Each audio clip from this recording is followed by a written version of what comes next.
Hello sailors, this is the Dodgy Kebab and today we're going to look at the PC version of Watch Dogs.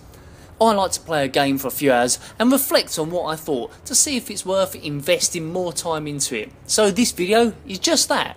Now, once upon a time, a great man once said, I hate to say it, but maybe it's time for the inevitable game entirely about future Desmond. This game kind of feels like that, but being from Ubisoft, I guess that's kind of understandable. The best way to describe Watch Dogs is that it's like a mix of Grand Theft Auto and Assassin's Creed. There's a lot of driving between missions in this huge open sandbox city, rather like Grand Theft Auto, and the missions let you plot your own way of completing them. Hell, very near the beginning of the game, you can even put on a suit that makes you look like Ezio. Not quite like that, but this white outfit which covers your face does remind me a lot of the Italian playboy. But you're not Ezio, you play as Aiden Pierce, who welcomes you into the game by flashing up his backstory, which involves a little girl in his family losing her teddy bear and her life. There is a lot of driving to and from missions through the city of Los Angeles. Sorry, Los Santos. No, Chicago! But this Chicago doesn't have John Belushi and Dan Aykroyd. This Chicago is populated by all sorts of people from all different walks of life. Half of them crazy, half of them are normal, and half of them are bizarre. The flow of the game is thus: walk to a point on the map, receive a mission briefing, go to objective marker on the map, complete objective, rinse and repeat. As standard as that might sound, the missions in Assassin's Theft Auto are quite varied and you normally have more than one way you can complete them. This mission, the point is to get the access code from an enemy, then with that code you get into the computer room located on the same construction site. You could run onto the site all guns blazing, you could stealth your way through the site picking off guards as you progress, or you could use hacking techniques to operate the CCTV cameras, steal the code without the guards even knowing, and then set off explosions to kill everyone without even stepping foot onto the construction site at all. Personally, I preferred a mix of picking half the guards off with hacking tricks and then running in and going Brock wild on the last few guards that remain. If you just kill everyone with hacking tricks, then the game soon becomes a press X at the right time to win, and I'll be damned if I'm going to play a fucking quick time event sandbox game. I had to retry a few missions in Grand Theft Creed a couple of times, like this one that says the target has been immobilised, then his mate comes in and runs me over. I had a few missions that took me more than one attempt, particularly on shootout missions where you have to make your way into a restricted area of bad guys.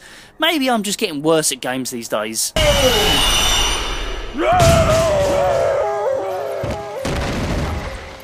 You win! Perfect! Yeah, maybe not. But anyway, yeah, the storyline mission's pretty good. I like driving into people, finding people, and shooting people in the face. There are also missions that it's not people you're shooting at. There are loads of side missions that you can do to gain player upgrades.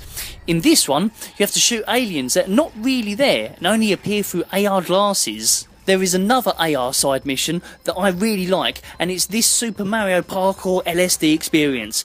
On the glasses go once again, but this time you're trying to collect all the coins on a route before the timer runs out. It's great fun, and you would have thought this would be totally out of place, but somehow this works for me. So far, I've not really touched on the whole hacking part of Watch Dogs, and considering that the marketing and storyline angle they've gone for, I found it to be one of the weaker parts of the game.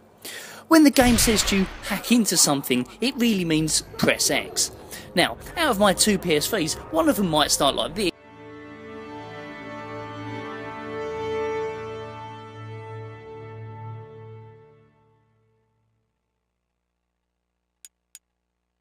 But I am by no means any sort of master hacker. But I'm pretty sure that hacking into CCTV or eavesdropping someone else's phone calls is a lot harder than pressing a single button. Even the fucking ion cannon requires you to fill in a few boxes first. The hardest hacking job I've seen is a Pipe Mania type minigame where it's not what I would call taxing. In fact, it's harder to decide what skills you want to unlock in the Warcraft style talent tree. But the most useless feature in the game goes to cars on demand. Why would I want to faff around on my phone to order a car? I'll show you cars on demand. Oh, that one. Right then, well, I could talk about the storyline, but that could be a bit of a spoiler. Overall, so far this game seems quite good. Maybe not the earth-shattering next-gen title we're all promised, but a polished game nonetheless, and worth putting some time into. The thing I'm most proud of though, is that I went through this whole video without making a watch dodge joke. Wow. Much hacking, so GTA, such greed.